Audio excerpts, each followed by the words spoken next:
മനുഷ്യന്മാരെ കൊണ്ട് ഭയങ്കര ഉപദ്രവം. ആര്? ദൈവം പ്രപഞ്ചത്തിൽ പല മൂലക്കും പോയി ഒളിച്ചു. അവിടെ എല്ലാം ഇവൻ അന്വേഷിച്ചെത്തി.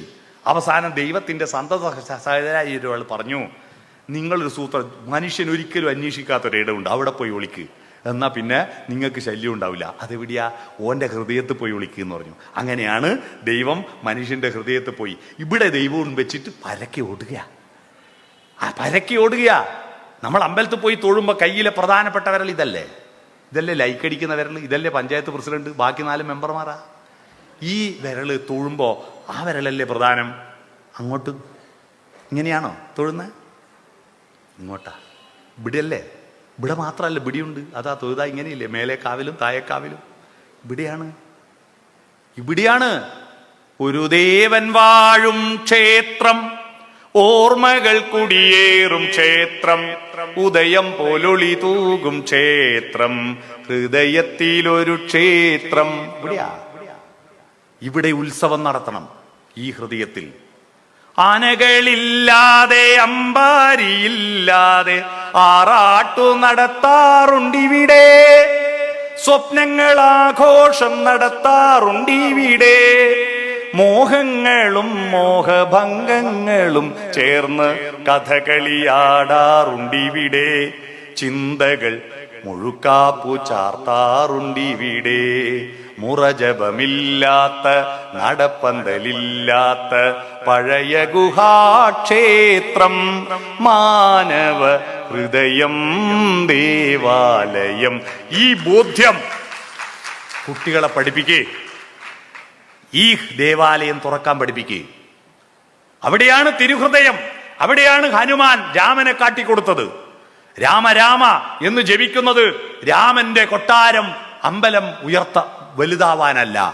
രാമ രാമ എന്ന് ജപിക്കുന്നത് രാശബ്ദോച്ചാരണ മാത്രേണ മുഖാൻ നിര്യന്തി പാതക പുനഃപ്രവേശ ഭീദ്യാജ മകാരശ്ച കവാടവേൽ. രാ എന്നുച്ചരിക്കും വേളയിൽ എല്ലാ പാപങ്ങളും പുറത്തു പോകുന്നു. പുറത്തുപോയ പാപങ്ങൾ തിരിച്ചുള്ളിൽ പ്രവേശിക്കാതിരിക്കാൻ എന്ന് വായ പൂട്ടുന്നു.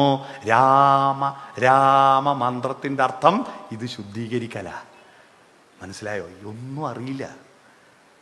ഈ പ്രാർത്ഥിക്കുന്ന അമ്പലത്തിൽ പോകുന്നവർക്ക് അന്തരാർത്ഥം അറിയാതെ പുറത്തുള്ള കെട്ടുകാഴ്ചകൾ മാത്രം നോക്കുക.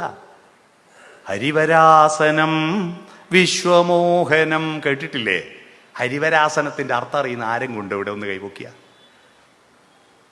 എന്താ ഈ ഹരിവരാസനം? ഒരാൾക്കും അറിയില്ല. അതാ പറഞ്ഞേ, നമ്മുടെ കുട്ടികളെ ദൈവവിശ്വാസികളാകുമ്പോൾ ദൈവവിശ്വാസത്തിന്റെ മൂല്യം പഠിപ്പിക്കുക. ആ മൂല്യത്തിലെത്തിയ പിന്നെ എല്ലാ മതത്തോടും എല്ലാ മനുഷ്യരോടും ഇഷ്ട വരിക. ഇർഹമും മൻഫിസ് സർലി ജമീ അൻ ഇർഹമുക്കും മൻഫിസ് തുവാ. അള്ളാഹുവിന്റെ പടപ്പുകളോട് കരുണ കാണിച്ചാലേ അള്ളാഹുവിന്റെ കരുണക്ക് പാത്രമാകൂ എന്നാണ് ഹദീസിൽ പറഞ്ഞേ. യജ്ഞശിഷ്ടാശിന സന്തോ മുച്യന്തേ സർവകിൽബിഷൈ ഭുഞ്ചതേ ത്വകം പാപാത് യേ പചന്ത്യാത്മകാരണാത്. മറ്റുള്ള അവനവന്റെ കലത്തിൽ അവനവന് വേണ്ടി മാത്രം ഭക്ഷണം പാചകം ചെയ്ത് കഴിക്കുന്നവൻ ഉണ്ണുന്നത് മഹാപാപത്തെയാണ്. അതുകൊണ്ട് കൊടുത്തതിന്റെ ബാക്കി തിന്നുന്നവനാണ് എല്ലാ പാപവും ഇല്ലാതാക്കുന്നത് എന്ന ഭഗവത്ഗീത. നിന്നെപ്പോലെ നിന്റെ അയൽക്കാരനെയും സ്നേഹിക്കുക. അയൽക്കാരനെ സ്നേഹിക്കുക എന്നല്ല പറഞ്ഞതിൻ്റെ അതിൻ്റെ ഏറ്റവും പ്രധാനപ്പെട്ട പോയിന്റ് നിന്നെ പോലെ എന്നാണ്. ഇതൊക്കെ നമ്മുടെ കുട്ടികൾക്ക് പറഞ്ഞു കൊടുക്കാതെ അമ്പലത്തിൽ പോയിട്ട് പരീക്ഷേൻ്റെ റിസൾട്ട് വരുന്ന ദിവസത്തിൻ്റെ തലേ ദിവസം അവിടെ പോയിട്ടൊരു ചന്ദനത്തിരി കത്തിച്ചോ, അവിടെ പോയിട്ടൊരു പ്രസാദം കഴിപ്പിച്ചോ. അപ്പം ഇവൻ വിചാരിക്കും ഞാൻ പ്രസാദം കഴിപ്പിച്ചാൽ ദൈവം അവിടെ നിന്ന് നേരെ തിരുവനന്തപുരത്ത് ടാബുലേഷൻ ഷീറ്റെല്ലാം ആയിട്ടുണ്ട്, അവിടെ പോയി ഇടപെട്ടിട്ട് A+ ആക്കി തരുന്ന ആളാ ദൈവം എന്നല്ലേ ഇവൻ വിചാരിച്ച അല്ലേ? പരീക്ഷയ്ക്ക് പോകുമ്പം പ്രാർത്ഥിച്ചോ എന്ന് പറഞ്ഞ് ശരി, റിസൾട്ട് വരുന്നതിന്റെ തലേ ദിവസം ദൈവത്തിന് കൈക്കൂലി കൊടുത്താൽ ഇയാൾ പോയിട്ട് ശരിയാക്കുമോ? ദൈവവിശ്വാസം എന്ന് പറഞ്ഞാൽ ഇങ്ങനെ ചില സൂത്രപ്പണികൾ ചെയ്യുന്ന ആളാണ് ദൈവമെന്ന് തെറ്റിദ്ധരിപ്പിച്ചു. അതുകൊണ്ട് ഡൈവേഴ്സിറ്റി കോഷ്യന്റ്, എല്ലാറ്റിനോടും പൊരുത്തപ്പെടാനും തിരുത്തപ്പെടാനും ഉള്ള കരുത്ത് നമ്മുടെ കുട്ടികൾക്ക് കൊടുക്കുക. ഇല്ലെങ്കിൽ ഇനിയുള്ള കാലം നല്ലതല്ല.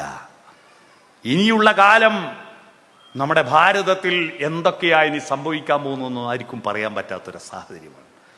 അത്രയും അകന്നു പോകുന്നു മനുഷ്യർ. അവിടെ നമ്മുടെ മക്കൾ ഒരു വെറുപ്പിൻ്റെയും വിദ്വേഷത്തിൻ്റെയും കലാപത്തിൻ്റെയും ഇരയോ പ്രതിയോ ആകാതിരിക്കാൻ നമ്മൾ ശ്രദ്ധിക്കുക. Diversity quotient. ഇനി സോഷ്യോ കോഷ്യന്റ്, സാമൂഹ്യ ബന്ധം ഉണ്ടാവണം.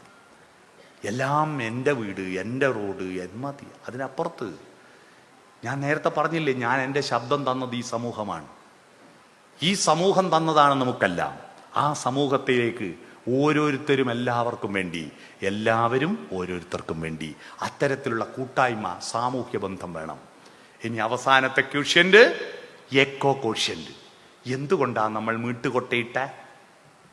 മീട്ടുകൊട്ട എന്ന് പറഞ്ഞാൽ അറിയില്ല അല്ലേ? ഇംഗ്ലീഷ് പറഞ്ഞാൽ മനസ്സിലാവും. മാസ്ക്. മാസ്കിൻ്റെ എൻ്റെ നാട്ടിൽ പറയുന്ന മലയാളം വാക്കാ മീട്ടുകൊട്ട. മീട്ടുകൊട്ട. മാസ്ക് ഇടേണ്ടി വന്നത് കോവിഡ് വന്നിട്ടാണ്. കോവിഡ് വന്നത് കൊറോണ എന്ന് പറയുന്ന വൈറസ് പുതിയതല്ല, പണ്ടേ ഉണ്ട്. അത് ജനിതക മാറ്റം വന്നതുകൊണ്ടാണ് കോവിഡ് ആയത്. ജനിതക മാറ്റം വന്നത് എന്തുകൊണ്ടാ? ജനിതക മാറ്റം വന്നത് എന്തുകൊണ്ടാ? ആവാസ വ്യവസ്ഥയിൽ സർഗലയ താളങ്ങൾ തെറ്റിയപ്പോ. ONV കുറുപ്പ് 50 കൊല്ലം മുമ്പ് എഴുതി വെച്ചു, ഭൂമിക്കൊരു ചരമഗീതത്തിൽ, സർഗലയ താളങ്ങൾ തെറ്റുന്നു, ജീവരഥ ചക്രങ്ങൾ ചാലിലുറയുന്നു.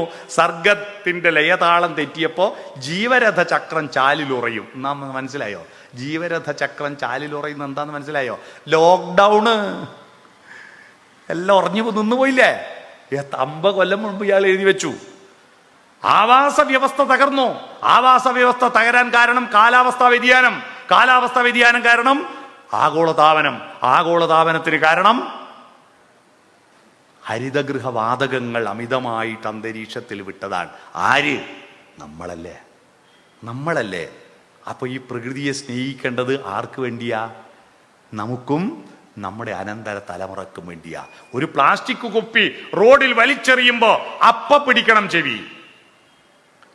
ആ പ്ലാസ്റ്റിക് കുപ്പി ആ മണ്ണിൽ, പ്ലാസ്റ്റിക് മരിക്കില്ല, പക്ഷെ പ്ലാസ്റ്റിക് കൊണ്ട് മണ്ണ് മരിക്കും എന്നവനെ പഠിപ്പിക്കണ്ടേ? പ്ലാസ്റ്റിക് ഒരിക്കലും മരിക്കില്ല, പ്ലാസ്റ്റിക് കൊണ്ട് മണ്ണ് മരിക്കും. അത് തോട്ടിലെറിയുമ്പോ ആ വെള്ളം ഒഴുകി കടലിൽ പോയിട്ട് ആ കടലിൽ നിന്ന് പകുതി മാത്രമല്ലേ വെള്ളത്തിൽ മുങ്ങൂ, ബാക്കി സൂര്യന്റെ പ്രകാശം കൊണ്ട് ചൂടായിട്ട് പൊടിഞ്ഞിട്ട് കടലിൽ അരിയുകയും ആ കടലിലുള്ള മത്സ്യത്തിന്റെ വയറ്റിൽ പോവുകയും അത് നമ്മുടെ വീട്ടിലെത്തുകയും നമുക്ക് തന്നെ ക്യാൻസറായി മാറുകയും ചെയ്യും എന്ന് അവനെ പഠിപ്പിക്കണം. എക്കോ കോഷ്യന്റ് വേണം.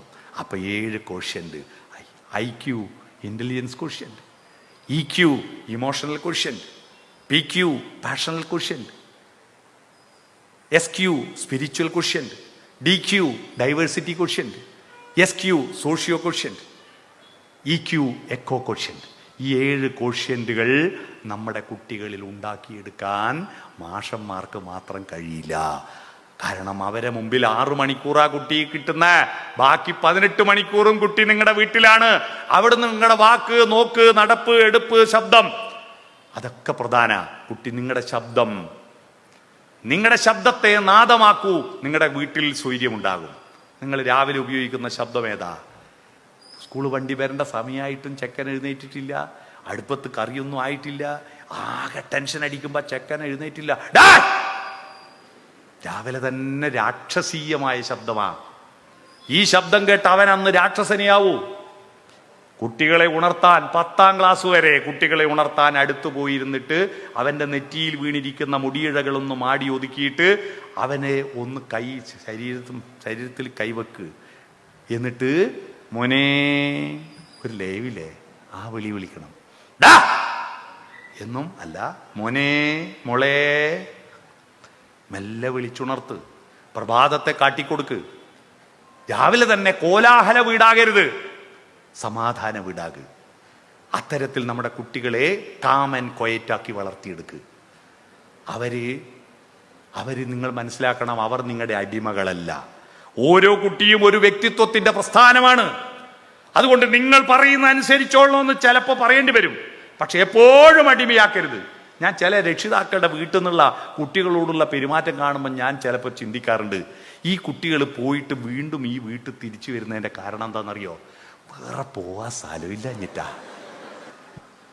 ജീവിതത്തിൽ ഏറ്റവും രസകരമായ പ്രായത്തിലാണ് അവർ, ഓടി കളിച്ച് നടക്കേണ്ട പ്രായത്തിലാണ്.